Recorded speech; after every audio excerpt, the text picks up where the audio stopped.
कोई कहता है कि संसार में सबसे बड़ी भूमि है, पृथ्वी सबसे बड़ी है, तो कोई कहता है नहीं, पृथ्वी से बड़ा तासु दोनों समुद्र पुनी, पृथ्वी से बड़ी समुद्र है, पृथ्वी से बड़ा, क्योंकि पृथ्वी से कई गुना बढ़कर जल है, तो समुद्र बड़ा है। तो बोले सो अंजुलि भरी लियो ताई सोख्यो अगस्त मुनि, बोले समुद्र से बढ़कर अगस्त मुनि है, क्योंकि अंजुलि में रख के समुद्र को पी गए। तो बोले अगस्त भी तो आकाश में एक तारे की जगह है। नव अगस्त को बास छिपे उद्योत भानु के, जब सूर्य प्रकट होता है तो उनका टिमटिमाना भी नहीं दिखाई देता, आकाश में विराजमान है अगस्त। पृथ्वी से बड़ा समुद्र, समुद्र से बड़े अगस्त जी, क्योंकि अंजुलि में पी लिया। अगस्त जी आकाश में तारे की तरह चमक रहे, लेकिन जब सूर्य प्रकट होता है तो अगस्त का तेज छुप जाता है। और वेदों में कहे हुए सूत्र है कि जो सूर्य है, भानु वेदियों कहा है, चक्षु है चक्रपाणि के, सुदर्शन चक्रधारी भगवान श्री हरि के नेत्र के प्रकाश से सूर्य प्रकाशित है। तो भगवान के नेत्र सूर्य से बढ़कर प्रकाशवान हुए। और ऐसे भगवान चक्रपाणि हरिजन के हृदय कमल कीन हो निवास, भगवान कहते हैं मुझे भक्तों ने अधीन कर लिया है, आम भक्त पराधीन हो असुतंत्र यदि, ऐसे भगवान भक्त के अधीन है। तो सबसे बड़े हुए भक्त, पृथ्वी से बड़ा समुद्र, समुद्र से बड़े अगस्त जी आकाश में, और अगस्त जी भी भानु के तेज से मंद पड़ जाते हैं, और भानु का तेज भी भगवान के नेत्र से प्रकाशित। तो भगवान श्री हरि भक्तों के अधीन है, भक्तों के हृदय में रहते, इसलिए सर्वश्रेष्ठ भक्त। जो भक्तों को सर्वश्रेष्ठ मानता है, गुरु को सर्वश्रेष्ठ मानता है, उसके हृदय के सारे दोष नष्ट हो जाते हैं और निश्चित वो भगवत प्राप्त हो जाता है। संतों ने कृपा करके हमें भगवत उपदेश किए हैं जिससे हमारे सारे दोष नष्ट हो जाए। कह रहे हैं कि इस संसार में कैसे जाना जाए कि आदमी नरक जाएगा, अपने को कैसे जाना जाए कि हम नरक जाएंगे। बोले विश्वासघातिनो ये च कृतज्ञाव्रत लोपिनः द्विज देवेषु विद्विष्टा शांतयन्ते धराम नराः। जिसने किसी को विश्वास दिलाया और विश्वासघात कर दिया, उसको नरक की प्राप्ति होगी। विश्वासघाती महापापी माना जाता है, कभी विश्वासघात न करे। कोई शरण में आ जाए या किसी को वचन दे दे या किसी को विश्वास दे दे फिर विश्वासघात करे, उसको नरक की प्राप्ति होती है। दूसरा, कृतज्ञ, तुम्हारे साथ उपकार किया, तुमने उपकार नहीं माना, उसका अमंगल किया, नरक की प्राप्ति होगी। तीसरा, आज से मैं ये करूंगा, ऐसा व्रत लिया और व्रत तोड़ दिया बीच में, उसको नरक की प्राप्ति होगी। ये खिलवाड़ नहीं है कि मैं ये व्रत लूंगा, ये ऐसा करूंगा, मैं ऐसा धाम जाऊंगा, ये इतने लोगों को भोजन कराऊंगा। ये कई लोग ऐसे होते हैं जो बड़ी बड़ी बातें कह देते हैं, उनको पता नहीं कि ये खिलवाड़ नहीं है। ऐसा कर दूंगा, ऐसा कर दूंगा, ऐसा कर दूंगा, और किया कुछ नहीं, पहुंच गए नरक। व्रत का उल्लंघन करने वाले, प्रतिज्ञा का उल्लंघन करने वाले, नियम का उल्लंघन करने वाले नरक को प्राप्त होते हैं।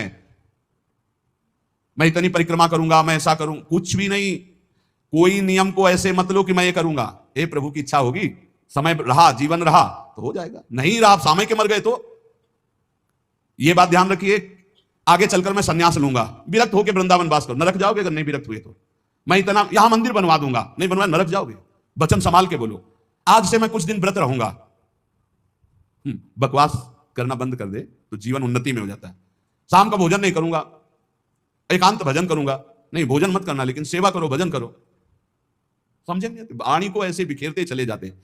व्रत का उल्लंघन करने वाला नारकी गति को प्राप्त होता है। संतों से द्वेष करने वाला, गुरु से द्वेष करने वाला, ये नरक को प्राप्त होते हैं। और ध्यान से सुनो, जो माता पिता को दंडित करता है, गाली देता है, अपमान करता है, उसे सीधे नरक की प्राप्ति होती है। बिल्कुल पक्का समझ लो। माता पिता भगवान का स्वरूप है। मातृदेवो भव पितृदेवो भव। बिल्कुल बुद्धि खराब मत करो, कलयुग बुद्धि भ्रष्ट कर रहा है। माने मात पिता ने देवा साधुन ते करवावें सेवा, जिनके ये आचरण भवानी ते निश्चर समझानो। राक्षस है, और ऐसे राक्षस अब पुत्र रूप में ज्यादा पैदा हो रहे हैं। एक देखा हूं कि माता को बाल पकड़ के घसीट रहा है, लात से पेट में प्रहार कर रहा है, पिता को थप्पड़ और सीधे छाती पे लात। वाह, इस पुत्र के जानते हो क्या गति होगी? सीधे रो नरक। फिर वहां जो दंड मिलता है, वहां मरना तो है नहीं प्यारे, ना बेहोश हो सकते हो ना मर सकते हो, होश में रहकर दंड भोगना है। नरक की एक खासियत है, 100 बार काटे जाओगे, 100 बार जिंदा रहोगे, उसे यातना देख कहते हैं। होश में ये मत मानना कि नरक वरक नहीं है। जैसे लोग कहते जा रहे हैं कौन नरक सरक, बोल लो, जब फंसते हो ना, बोले यही सब मिलता है, यही नहीं मिलता है। जब चोरी करोगे तो पहले घर से लेके थाने तक डंडा चलेगा, फिर थाने में स्पेशल पिटाई होगी, फिर कपड़े वपड़े संभाल के तुम्हारे हथकड़ी लगा के जज के सामने, फिर वहां तुम्हारी चोरी का न्याय होगा। ये ब्याज में मिला है। ये ब्याज में घर से लेकर पकड़ने तक और थाने तक जो पिटाई हुई, ये ब्याज है। मूल तो न्यायाधीश करेगा कि 20 साल की सजा या मुक्त इतना इतना दंड। ऐसे ही कर लो मनमानी पाप।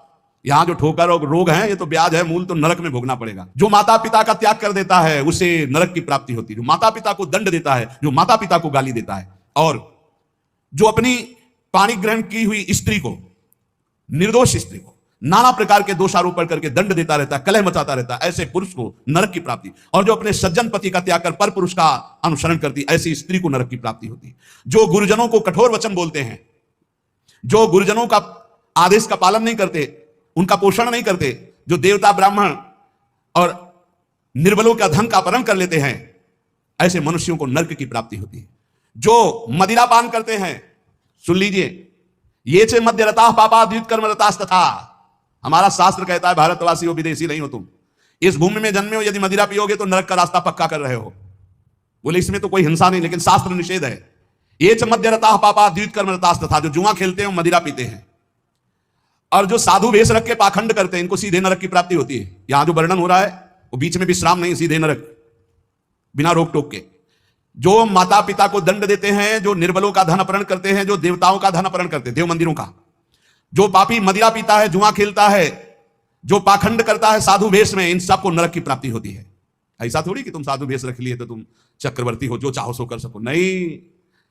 देखो, अगर साधु वेश धरकर गलती हो जाए तो भगवान क्षमा करते, चूक, लेकिन पाखंड का मतलब जानबूझ के वही करते रहना, महापातकी, अतिपातकी, इन सबको। और जो दूसरे जीव जंतुओं को पका के खाते हैं, जो जीवों को पका के, ये भारत है, भारत धर्मात्माओं का देश है, महात्माओं का देश है, यति और सतियों का देश है।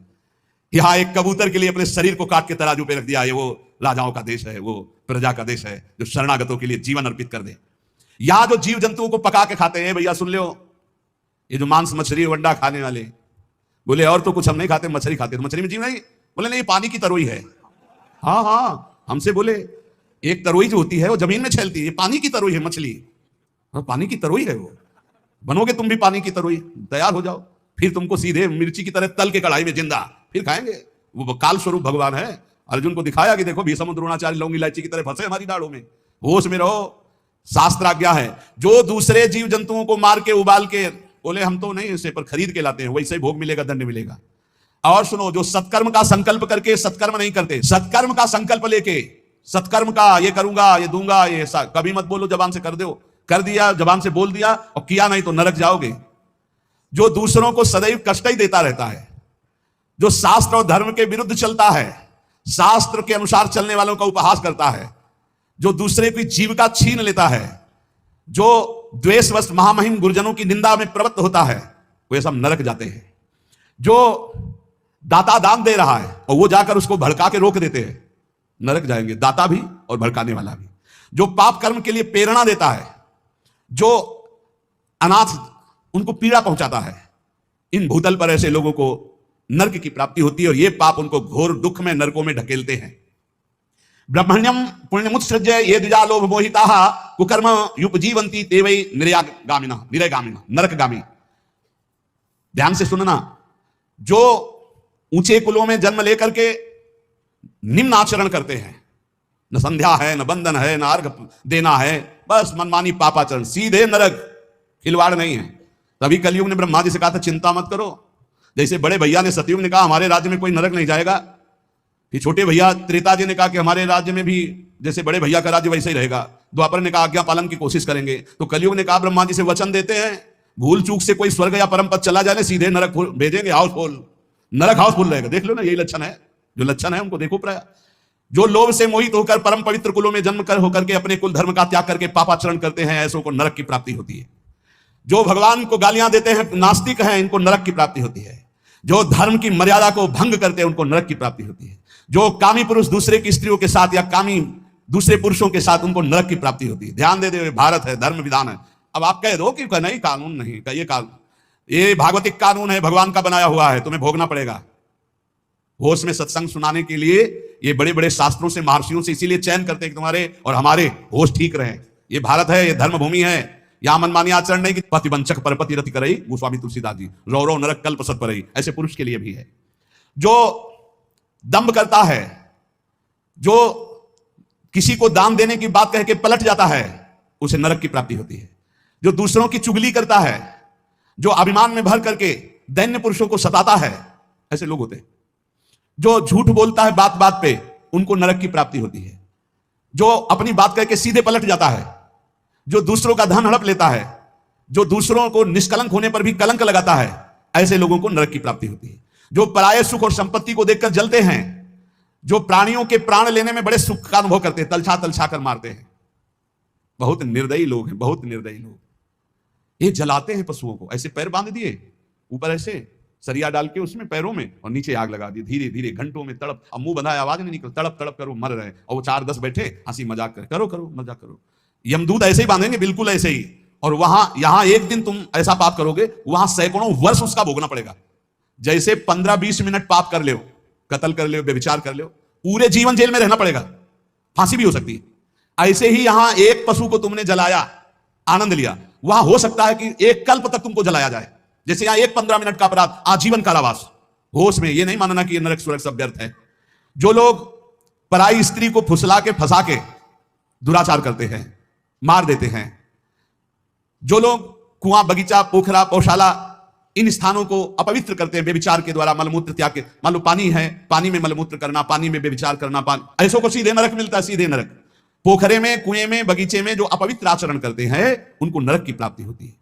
जो देव स्थानों में दी गई जमीन संपत्ति को हड़प लेते हैं, जो बच्चों को चुरा लेते हैं, शिशु बच्चों को चुरा कर बेचना, या जो अतिथि को भोजन दिए बिना स्वयं भोजन कर लेते हैं, ऐसे लोगों को नरक की प्राप्ति होती है। जो सन्यास का संकल्प लेकर फिर सन्यास आश्रम को कलंकित करते हैं, जो मित्र भाव करके दगा दे देते हैं, ऐसे जितने पुरुष बताए गए, ये सब के सब नरकगामी होते हैं। इसलिए हम श्री भगवान का आश्रय लेकर नाम जप करते हुए सुधार करें, हमको नरक न जाना पड़े, इसी जन्म में हमारी भगवत प्राप्ति हो जाए, निश्चित हो जाएगी नाम जप से। और ये संकल्प लो, अब लो नसानी, अब ना न सही हो, तो भगवान कृपा करके माफ कर देंगे।